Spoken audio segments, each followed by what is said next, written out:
दोस्त तो कैसे हैं आप सब। हम लोग इसके पिछले वाले वीडियो में कुषाण वंश के बारे में पढ़ रहे थे लोग और यहाँ तक कर चुके थे लोग। ठीक है कि चाणक्य ने चाणक्य संहिता लिखा था। अब इसके बाद हम लोग क्या करेंगे लोग आगे अपना पढ़ेंगे लोग कुषाण वंश में ही। ठीक है, तो चलिए हम लोग आगे चलते हैं लोग। ठीक है, तो आइए यहाँ से चल देखते हैं हम लोग। यहाँ से बाकी था नागार्जुन ने माध्यमिक सूत्र में सापेक्षिकता के सिद्धांत की चर्चा की जाता है। इन्हें भारत का आइंस्टीन कहा जाता है। कहने का मतलब कि भारत का आइंस्टीन किसे कहा जाता है, तो नागार्जुन को बोला जाता है भारत का आइंस्टीन। ठीक है। इन्होंने माध्यमिक सूत्र में सापेक्षिकता के सिद्धांत की चर्चा की है। ठीक है। नागार्जुन बौद्ध धर्म के शून्यवाद को मानते थे। जो नागार्जुन थे ना, वो बौद्ध धर्म में शून्यवाद को मानने वाले व्यक्ति थे। ठीक है।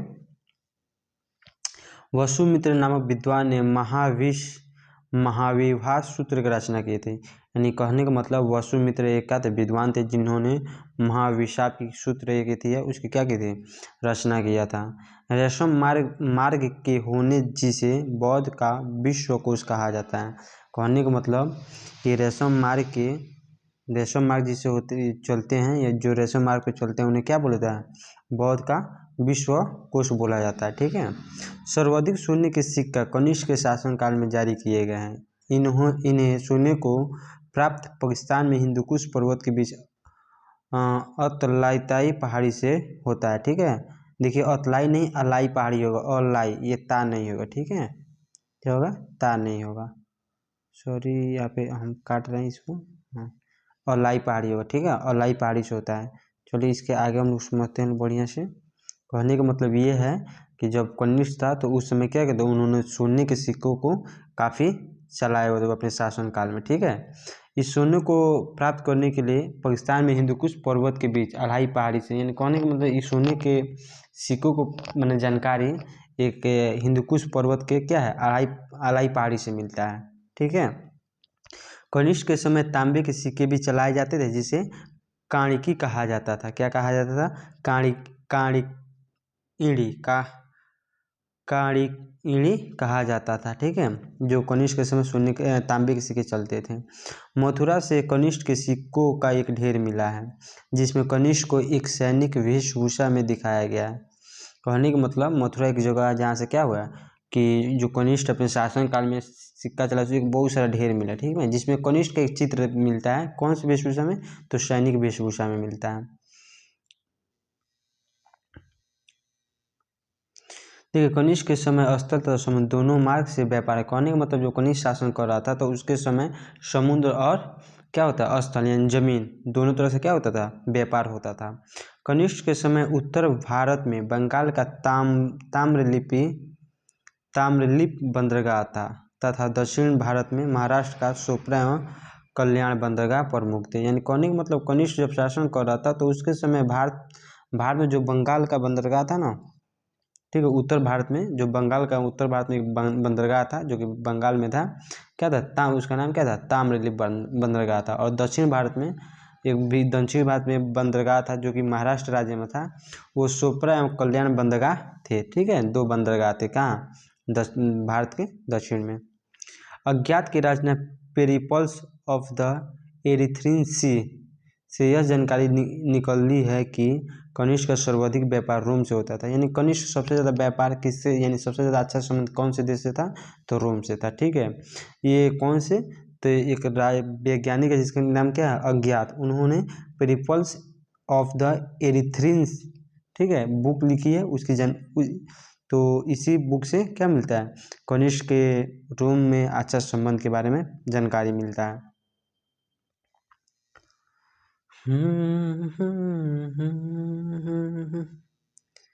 तेरी मेरी। देखिए कनिष्क के समय ही पहली बार नाशपाती की खेती प्रारंभ हुई थी। यानी कहने का मतलब जो नाशपाती हम लोग खाते हैं लोग, उन्हें कहने का मतलब कि किसके शासनकाल में पहली बार नाशपाती की खेती प्रारंभ हुई थी, तो कनिष्क के शासनकाल में पहली नाशपाती की खेती क्या हुई थी, प्रारंभ हुई थी।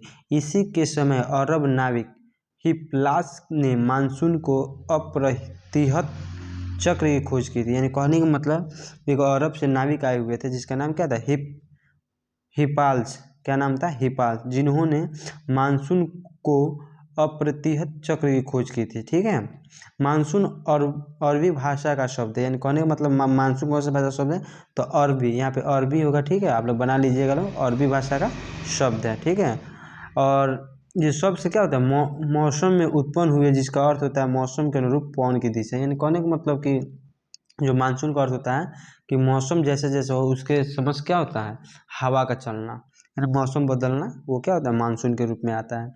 कनिष्क के शासन काल में मूर्ति निर्माण कला में काफ़ी विकास हुआ था, यानी कनिष्क एक ऐसा राजा था जिसके शासन काल में मूर्ति का जो कला ये थी हुआ था, विकास हुआ, बहुत तेजी से विकास हो रहा था, अनेक अनेक तरह की क्या हो रही थी, मूर्तियाँ बन रही थी।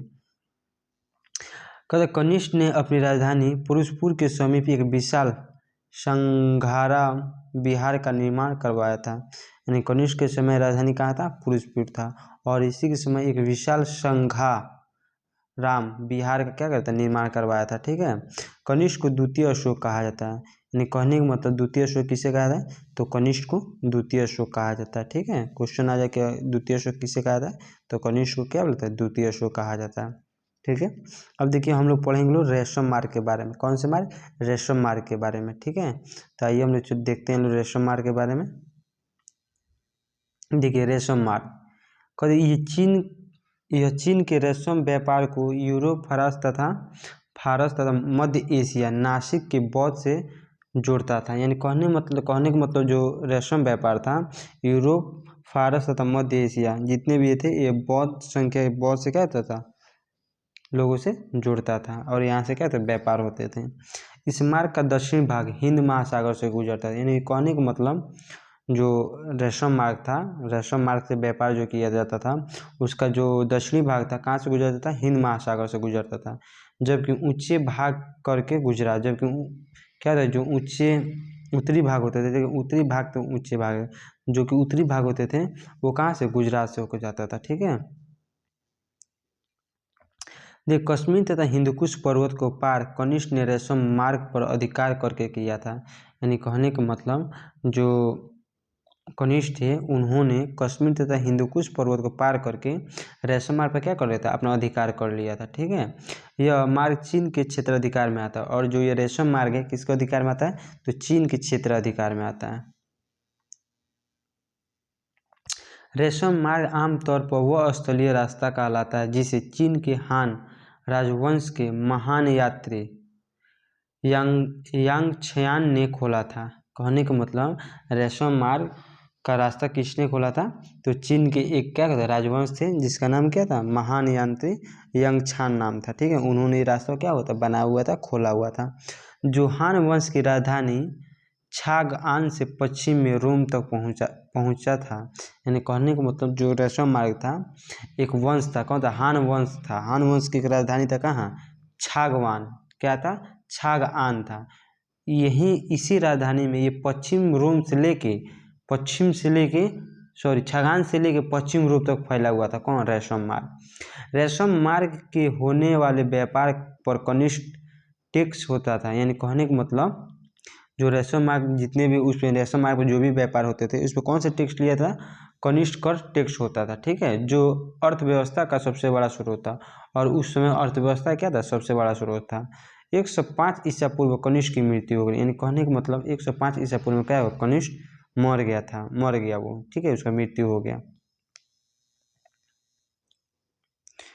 इसके उत्तराधिकारी योग्य नहीं थे, जिसके कारण इसके छोटे छोटे सामंत अलग होने लगे।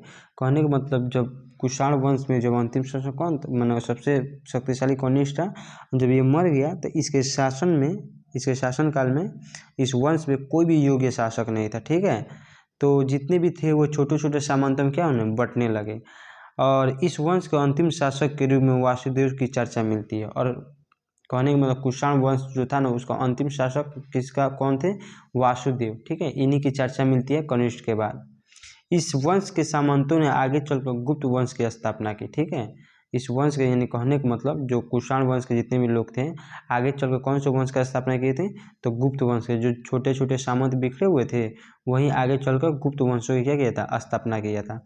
तो हम लोग आगे अब चल के क्या करेंगे, गुप्त वंश के बारे में पढ़ेंगे लोग। इस वीडियो को हम क्या करें, यहीं पे रोक रहे हैं। ठीक है, धन्यवाद। ताकि देखिए वीडियो जितना लंबा होगा ना पढ़ने में उतना इंटरेस्ट नहीं आएगा, छोटा छोटा रहेगा तो आप लोग भी क्या होगा पढ़ने में थोड़ा इंटरेस्ट आता रहेगा। ठीक है, तो हम लोग पूरा कर लिए बात।